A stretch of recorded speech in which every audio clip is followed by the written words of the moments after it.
So I've locked in for the last 6 weeks. I've lost 14 pounds and it's been swell, but it's time I level up and create a proper plan so that I can be the baddest walking on the planet in the next 120 days. If you're looking for a blueprint, this is the one. So welcome to Hot and Healthy, my 120-day glow up guide. Me personally, my wedding is in the first little bit of fall and I want to feel my best. I want to not care where a camera is. If I am being in a photo, which on my wedding day, I probably will be the highlight of all the photos, I want to feel my best self. I don't want to be self-conscious. I don't want to be thinking, oh my gosh, what's on people's phones? I want to be live, laugh, love, carefree, being my best self, internally, externally, my body, my skin, my mental health, all of it. I want it to be so top tier that I'm living my best life, and when you're capturing it, I know that it's gonna just encapsulate how I feel, and I'm not gonna be self-conscious, because if you've ever been thrown off by a candid photo of yourself, that's not what's happening on my wedding day. If you're not glowing up for your wedding day, but you just want to be the best version of yourself inside and outside, this is the video where we're going to talk about the plan, how to execute, and how you're going to do it with me. If you are stuck, you're wanting to make a change, you feel uncomfortable in your body, you feel uncomfortable with your habits, you feel like you're on the outside looking in at everybody else having their together. I do not have everything together. This is why I'm putting this on the internet. I'm telling you what I have done and how I will be making it a little bit better and a bit more structured so that I feel like I have a plan to follow every day, but also in a way that does not consume me, because at the end of the day, your physical appearance is the least interesting thing about you. I feel like even in the gym, when I am working out, what your body can do is so much more amazing than what it looks like. I feel like I train for athletics. I want to be more mobile. I want to jump higher. I want to be badass as hell in my spin classes. I love feeling so proud of what my body can do, and this is not just like a body positive little like chit chat, but it's like a segue to the video. If you are in a awful place with your body, really pay attention to kind of our baseline check-in, because you have to do an inventory list of what you're already doing. Because if you're doing nothing and you're in a bad mindset and you think you're looking for something on the internet to tell you like, oh, it's this magic pill that's gonna make me feel better, it's not. It is habits stacked upon habits every single day that you can eventually mold into a lifestyle that you can maintain for life. So I have pretty good habits. My baseline is pretty great, but winter me and current me are two very different people. So from May to October, I'm a bad bitch, and from November to April, I'm a sad bitch, and my step count is way less. I eat way more takeout. I still do my workouts. I still get some steps in. I try to make better decisions because my baseline is pretty good, but like when I'm actually locked in and ready to rumble, I'm unstoppable. And lately I've been feeling pretty unstoppable. So we're going to talk about what I've done over the last 6 weeks that has resulted in me losing a bit of fat and kind of just unintentionally increasing my energy and just being more conscious of what I'm putting into my body. 3 things I've done that has resulted in me losing 14 pounds in the last 6 weeks has been increasing my step count. When I tell you my steps went from roughly 4,000 a day, now it's a bad day if I'm at 10K. Like I would say my steps are roughly between like 14 and 15,000 steps a day. I am walking. If it is under an hour, I am walking there. I wake up in the morning, I go on a morning walk. It's the first thing I do. That's probably where I get most of my steps in. So maybe like 8,000 right away. Just increasing your movement outside of the gym, because if you are just going to the gym and back, you think, oh my gosh, I'm working out every single day, but then you actually look at your energy expenditure and you're literally going from the gym to the couch. So you feel like you're working out every day, but your overall movement is really poor. And when it comes to food, you know, I just said that in the winter, I order food out a lot. I have a fiance who works nights a lot. I am the kind of person where if I am cooking, I do not like to cook for one person. 70% of the time when Adrian has been working, until pretty well like the beginning of April, I was ordering food. I was ordering takeout, and while it wasn't like the worst decisions, I wasn't ordering like McDonald's like for dinner 4 nights a week. However, I was having tuna bowls or just like things that were packed by other people, calorically dense, fast on the go, greasier than what I would make at home, less protein than what I would make at home. I've made a commitment to myself that unless I am eating out with another person, I'm not eating out. So no solo takeouts, no solo door dashes, all of those things I've said no to. If Adrian and I go out for dinner, we went out for dinner last night, 100% I'm gonna eat my heart out. I'm gonna have a cocktail and it's fine. If I'm gonna walk with a friend and we want some like lattes and pastries, 10,000%. Someone says, hey Esther, you wanna go get dinner? Sure. However, I feel like the rule of like not eating out solo is really great for me, because I'm like, I spend a lot of my time alone. I feel like maybe if I'm eating out with someone else, it's maybe like 2 to 3 times a week max, but it's not all just like full meals out. It might be like a latte out on a walk with a friend, or a pastry in the morning when Adrian and I go on a Sunday morning walk, or he and I might go out for dinner. It is okay to have a goal, and it is okay to make boundaries for yourself, because I really feel like implementing boundaries in certain areas of your life will allow you to have freedom in other areas of your life. So if you feel like personally you are 90% locked in all the time, it gives you the freedom to say yes to things that are more unstructured. So if I am feeling like I'm only putting in 20% effort, 2-3 times a week so-and-so is asking me to go like get a burger or go get an ice cream cone, and I just like, I can't say yes, but if I don't say yes, I'm like stressed that I'm like going against my goals. When you are locked in and experiencing discipline, it actually gives you freedom in other areas of your life. We talked about steps. We talked about food. Just overall, my workouts, they've been a lot more intentional. So I've created a structured workout plan for the next 4 months involving my strength training and also my intentional cardio. So adding in intentional cardio, I would always rather move more than eat less. So while I do not track my macros or my calories, I feel like I intentionally want to up my energy expenditure before I just start saying like, oh, I need to eat less. Because when I'm so active, when I'm starting my day with walks, when I'm starting my day with like a big glass of water, I feel a lot more inclined to just make better choices. And it's not smaller choices, it's just better choices. But today is just our overall blueprint. So for me personally, being a hot bride in a dress that costs 3 months of my rent, we're gonna start with my workout split and my movement, and then we're gonna go into nutrition, and then we're gonna go into all of my routines. So whether that's like skincare, body care, vitamins, but just having a lot more structure. And then I'll show you how to kind of assess where you're currently at and figure out what you're going to add on and elevate, because adding 30 things in is not going to help you. You're actually going to feel so overwhelmed. That's why I think an assessment is really great. So while you're listening to this video, you can even jot down habits you have, things that you feel like, oh, could add on to another habit that you already have, and kind of go from there, but we'll talk about it all at the end. I am now doing 4 strength training sessions per week. So I am doing a full leg day where I do all of my leg muscles. Sometimes I avoid calves, to be honest, but my strength training for my leg days are going to be the same for the next 4 months. I have a full leg day, and then I'm going to have an upper body day, and then I'm going to have a glute focused leg day, which will be a unilateral leg day, so all single leg movements, and then a full body day. 4 strength training sessions. Capiche? Capiche. I love this split. I love full body days, but I also really want to maintain and keep a lot of my lower body leg strength. So having 2 leg days and 2 full body days is just way too much with how much extra movement I'm doing. I kind of just run with the wind with my upper body day and my full body day. So full body day will be lighter weights. 2 leg days will be progressive overload. I'm tracking everything in an app. I've actually programmed this all in my one-on-one training app so that I can add in all of my weights that I'm doing, focus on progressive overload, and just be as honed in as possible to my workout split. In addition to my strength training sessions, we are doing 3 spin classes a week. If I can do a 4th, I will do a 4th, but I find I need to do like 2, and then I need like 2 days, and then I need to do like 1 or 2. Just with how much leg volume I'm doing, sometimes that 4th spin class, I'm in the back and I'm like just like lollygagging on the bike because I can't keep up. There's no way. In addition, I'm doing 1 reformer Pilates class a week, more for core and upper body. I do not want it to be very lower body dominant, just because I really like to focus on hypertrophy and like muscle building and strength building. But I feel like for my core and for my upper body, Pilates is just like a nice little 5th strength training session, but it's more of a muscular endurance type of workout versus strength and hypertrophy to like build muscle. I don't know if you've seen that trend on the internet about people being like never being invited to brunch again, but at least people know that Pilates won't build their glutes.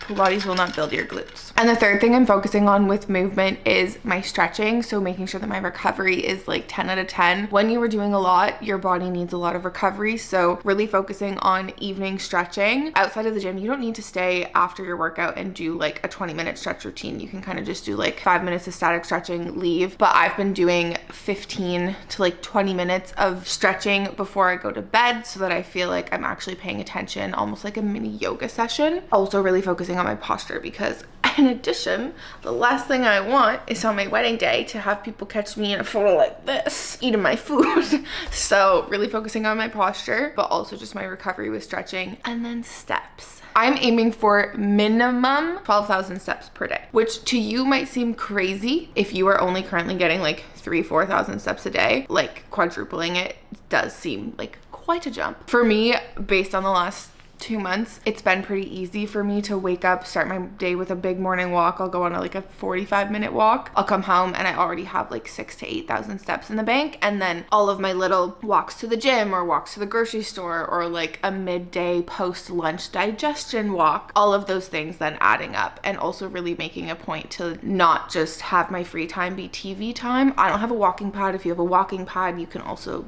like make use of your steps at home. So now we're gonna take inventory. So for movement, I have been doing honestly like 3 strength training days a week. I've been really off in terms of my in-gym workouts, and I've been doing about 3 spin classes a week, and my steps have been between like 10 and 15,000, but sometimes they're on the lower end, sometimes they're on the higher end. So those are my current habits. So my current inventory is I'm at 3, and like in terms of my goal steps, I'm about 3,000 under. So I'm adding in 1 extra strength training session and keeping my spin classes the same. If I have room for a 4th, I will do a 4th. And then I'm adding about 2,000 to 3,000 in my step count. So I'm just cutting off at 12,000. I'm not settling for 10,000 anymore. That is where my inventory is. We're gonna just like take inventory, see where we're at, and then what the difference is between our goal and see if it's maintainable. So that's the habit stacking portion of my movement part of the next little glow up. Now in terms of food, I have really made an effort to not eat out unless I'm with friends. I'm not really going to be changing too much to this aside from just trying to focus on whole foods. So what does whole foods mean? Whole just means single ingredient foods. I feel like the word whole, I focus on whole foods has become such a buzzword, and sometimes I'm like, okay, I'll see people eat things and I'm like, well, some of these aren't whole foods. So a whole food is the 1 ingredient. So an apple is a whole food. Rice is a whole food. Tzatziki sauce, not a whole food. Salad dressings, not a whole food. Not to say that I'm not going to use dressings and sauces. I love dressings and sauces. I just mean primarily. I'll give you an example. So currently my breakfast of choice has been a yogurt bowl, and often I'll use vanilla yogurt, which has so many ingredients, and then I'll use a granola that's pretty like multi-ingredient and like dense, and then I'll put on like some fruit and things like that. But to make that whole, or like focusing on single ingredient foods, I will be switching to using plain yogurt and then adding honey on top. So honey, a whole food, plain yogurt, a whole food. Really just focusing on trying to make and assemble most of my dishes versus grabbing them out of a package. And I don't want to sound like I'm being very crunchy because I feel like we all have foods that we love, but don't have your breakfast be a Pop-Tart, and maybe your lunch can be like an Allison snack plate. Obviously this is just a loose guideline. I'm not really giving myself so many boundaries with food, but just really trying to focus on single ingredient foods when I can, to then give myself the freedom to say yes to things when I'm like out and about, or if I'm invited to things, and then I don't feel stressed. Also aiming for at least 160 grams of protein per day. I currently am not tracking macros. I used to track macros. I feel like I can eyeball pretty well what looks like 160 grams of protein. In addition to food, water is not food, but I am trying to drink as much water as possible. I probably drink about 1 gallon of water a day anyways, based on how active I am. Like I'll wake up and I'll have roughly a bottle of water. I'll go to a spin class, I'll have a bottle of water. I'll go to the gym, have a workout, have a bottle of water. By the time I'm at 3 p.m., I've probably already had 3 liters, and then in around dinner, and then a post-dinner tea or like water before bed, probably get about 1 gallon. You don't need to have 1 gallon, but also just making sure that you're drinking a lot of water. If you are taking a more structured approach to food, I also really recommend only having water as your beverages, just because liquid things take up a lot of space in your little macro counter apps, and they don't actually make you feel full. Like having a liter of apple juice, crazy, don't do that. At the end of the day, opting to only drink water and eat your food versus drink your food is always a good tip. Inventory, where are you at currently with your food? How often are you eating out? Are you kind of in denial about how much or how little you're eating? Are you eating enough protein? Are most of the things that you're eating coming from packages? Obviously, we are all in different places. Maybe you are going through the drive-thru every morning before work and that's where you're getting your breakfast, and then maybe you're getting a second thing for lunch, and then by the time you've gone home to eat dinner at the end of the day, you realize that 2 out of your 3 meals have been from a takeout chain. I just want you to take inventory, figure out what your current habits are, what you can change. So if right now you're eating out 2 out of your 3 meals a day, take that time that you would be going to the drive-thru in the morning and prep your breakfast. But do it for 3 days at a time. I don't like old food. I don't love meal prepping, but when I do, it's like 3 chia seed puddings or 3 overnight oats or 3 servings of like egg bites. Taking the time every 3 days, taking 20 minutes to prep your breakfast is better than taking 10 minutes every morning to make a pit stop through a drive-thru. So that's basically the food and movement portion. Now we're gonna get into my morning routine. So my morning routine as a hot and healthy girl glowing up in the next 120 days, I am going on a morning walk, I'm taking my vitamins, I'm doing my skincare, I'm gua shawing every morning, putting on lash serum every morning, and whitening my teeth every other day. That is a mouthful. You might think, Esther, you're being swallowed up by wedding culture and you don't need to do all this. I would like to do all of this. And half of the things I already do. I already go on a morning walk, I already take my vitamins, just things I'm adding on. So when I do my morning skincare, I'm adding on the gua sha. Takes 5 minutes. And if you're curious what vitamins I have been taking, a prenatal, don't get any ideas. A prenatal is just like a souped up multivitamin. So I'm like, why would I take a multivitamin when I can take a prenatal and there's a whole bunch of extra goodies in here? So I've been taking the Thorne Basic Prenatal for the last 2 months. I'm also taking ashwagandha. I really struggle with anxiety and stress and perseverating and just, you know, sometimes me and my head, we don't get along. I have really noticed a difference in my perseverating and like doom feeling after taking this for 2 months. I still worry. I still feel like I'm a stressful person. I still feel like I have anxiety, but the looming fear and like the constantly thinking of absolutely everything over and over and over and over again has been reduced. And then in terms of things that I have been taking, I take a probiotic every morning. The seed one, it has really nice packaging, and they also sell it in person at Target. So when I went to the US, I got 3 bottles. I currently have like a full one left. Maybe I'll order her online. Maybe I'll just go to my drugstore and find a different probiotic. And then I also take a D3K2, which I love. So I take those in the morning. When I do my skincare, I do a little gua sha. I've followed so many little TikTok tutorials. I just kind of do whatever.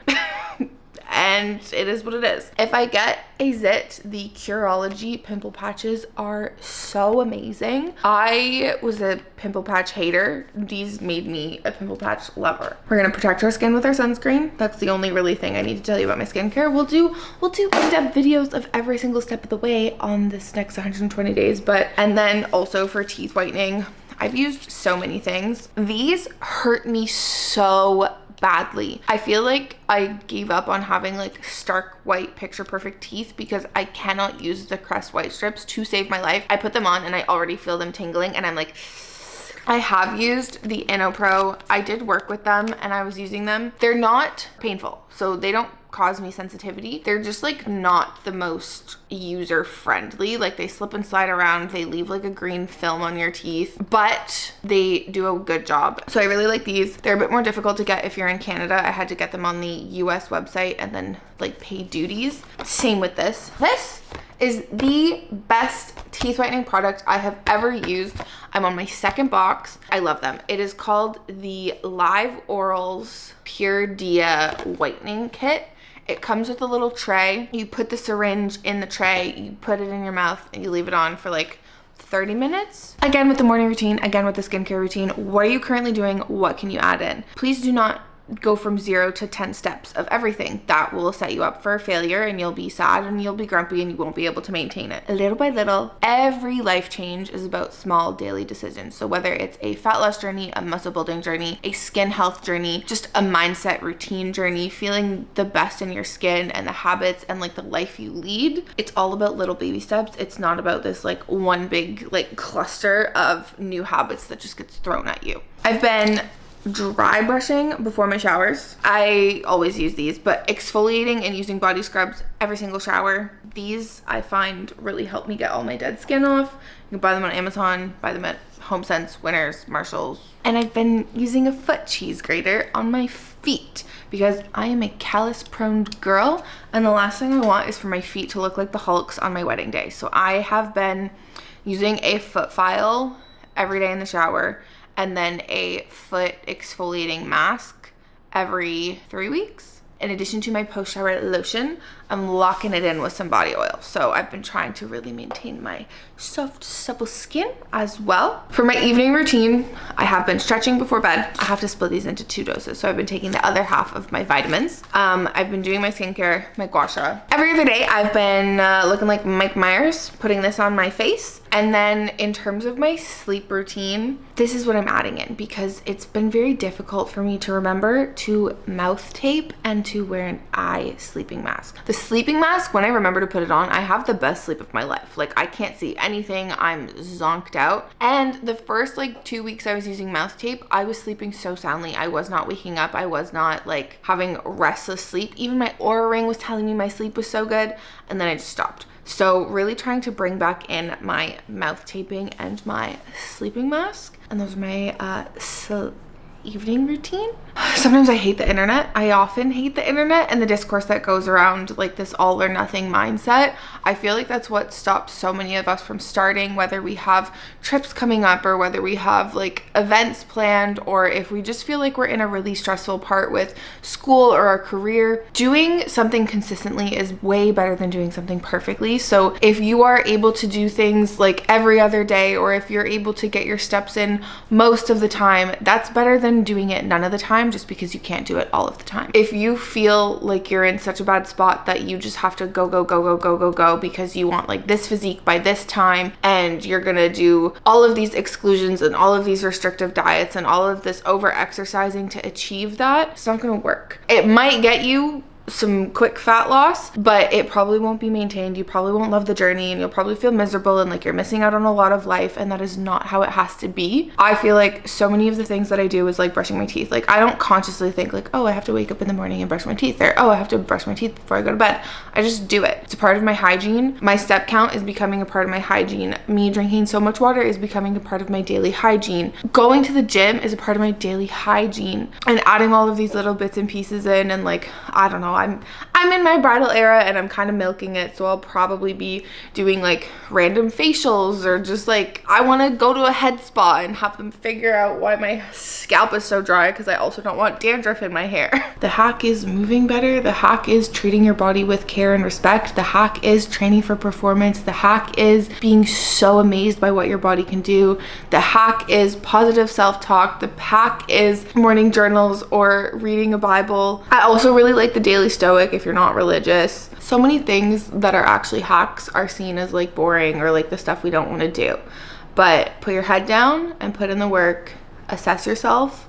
Be honest with yourself. If you can't be honest with yourself, you're not ready to start. Nope. If you cannot be honest with how your habits are currently, you are not ready to start. We're gonna glow up, and it's gonna be fun, and it's not gonna make you miss out on life. It's actually gonna make you more excited for life. If you want to like this video, if you want to comment below what you did or didn't like about this video, and if you would like to subscribe to my channel, I would be so grateful to have you back again and again and again. And I hope you have a fantastic rest of your day. So see you later, and I love you so much. Hi, Moose. You want to say hello? Hi. Say hello. You're a YouTube star.